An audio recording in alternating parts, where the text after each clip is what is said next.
Hey guys, deadbydawn93 here, back here once again for our movie review, and for tonight's review I'm going to be talking about the new short film that was done by Zooma Jr. If you guys remember, I did a review of his first short film, Billy, which I really enjoyed that one. I thought it had a really good, unique concept, and it had some pretty good creepy moments. And if you guys remember in that review, I was talking about how impressed I was on the film. Mostly because the kid that did it was only 10 years old, and it really surprised me that someone that young can do a movie, do a short film that good.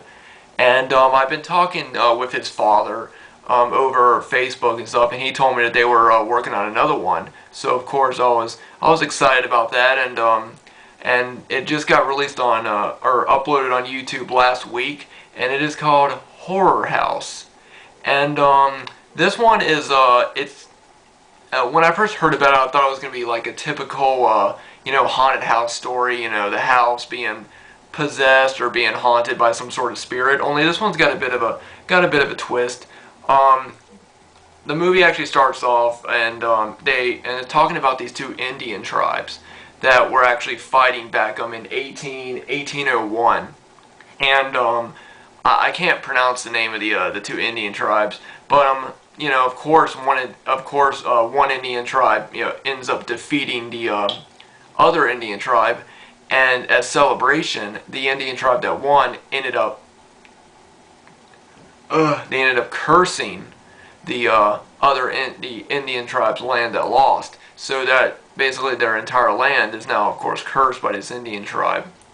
And they also began talking about a specific horn that Indian tribe had, and if you blow into the horn, it causes several things to happen.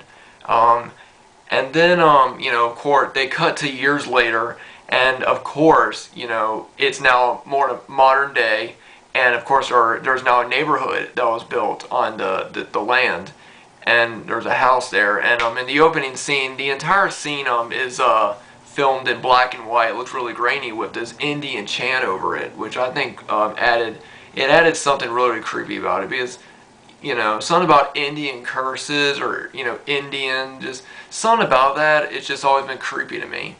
But in the opening scene you see an older couple laying in bed, and the husband ends up his eyes open, and he slowly gets out of bed, where he goes into his closet, takes out a butcher knife, and basically stabs and kills his wife laying there. And then he walks out to the shed of the house, blows the horn that I was talking about, and then commits suicide. And that sort of sets what has happened. And apparently this happens, and the nobody knows about it. Apparently it wasn't. No one said anything about it, because in the next scene you actually see a young couple, and they're driving through the same neighborhood, and they're talking about how that they're about to get this really big, great house, but they're a bit they were sort of wondering why the house, the price was so good on the house, because apparently it wasn't going for very much. But they were both excited. I think the husband's name was Scott, and I forget the girl's name in the movie.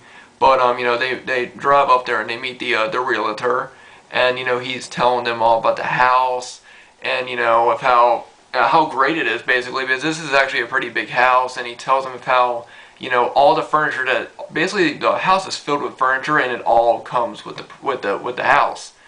And so of course they're thinking, well, at first they're thinking that's great, but they're still a bit suspicious. Why are they selling this house for so low, when they can obviously get a lot more for it, because it's a really big house, and they're also getting all this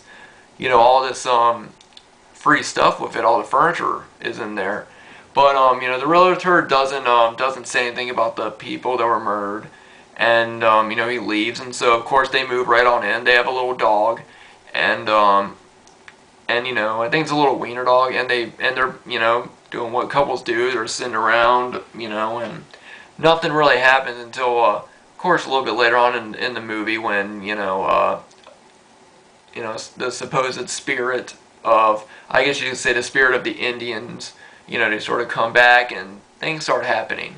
I'm not going to get too far into it. because I don't want to give anything away, but I really did enjoy this one. I don't know if I enjoyed it as much as Billy, but I did enjoy this one a lot, and it's just, just one of those cool, it was only 40 minutes long, so it's, one of those cool short movies you can sit down and, with a bowl of popcorn and enjoy.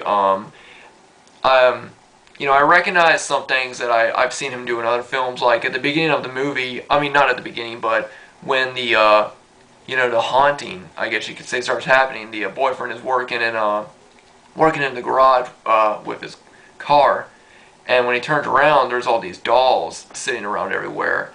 And, and he's sitting there thinking, wow, as long as I've known my girlfriend, I've never known her to have dolls. And I sort of noticed that, that Zooma Jr., I've noticed sort of a trend with him that he seems to be using dolls in almost all of his films, or all the ones that I've seen, but it's all pretty creepy. At one point, the wife ends up seeing this little girl sort of running around the house, and then it's followed by this little boy, his brother, her brother, who is actually played by Zooma Jr., and, he turns to her and says, help me find my sister, and sort of runs off, and, just stuff like that. There's always, just like in Billy, there's a lot of scenes of, nothing happening, and then you just see, a little boy or a little kid just standing there staring at the person that's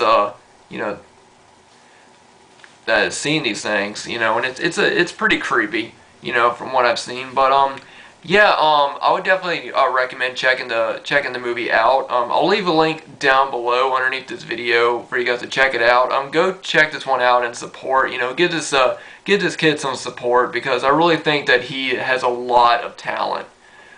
For how young he is, because a lot of movies that he's been doing are really good ideas. And I really think that he deserves that he's gonna. I really think he's going somewhere. I really do, because he has a lot of. I think he has a lot of potential and a lot of talent. And I know that the father of Zooma, if you're watching this, your son's got a lot of talent. So keep helping him make movies, and maybe someday, he'll make this a living. I really do see him actually making this a living, because he's really good at what he's doing. So anyway, guys, I'll leave a link down below to his new short, Horror House. Go check it out. I'll also leave a link down below to his other two shorts, Billy 1 and 2, and I'll leave a link down below to the trailer for his newest film called The Wish, which was just put up on Facebook a couple of days ago. So I'll leave links down below to all those videos. Go check him out and show his kids some support, because I really think that he's got something going. I really do. But anyway, guys, I hope you enjoyed this review for Horror House. Like I said, go check out the links down below. Hope everybody's doing well. I'm going to be doing a lot of videos coming up this week and next week, so stay tuned for those. And yeah, thanks to everyone for watching. Thanks to all my new subscribers. You guys are awesome, and I'll see you guys next time.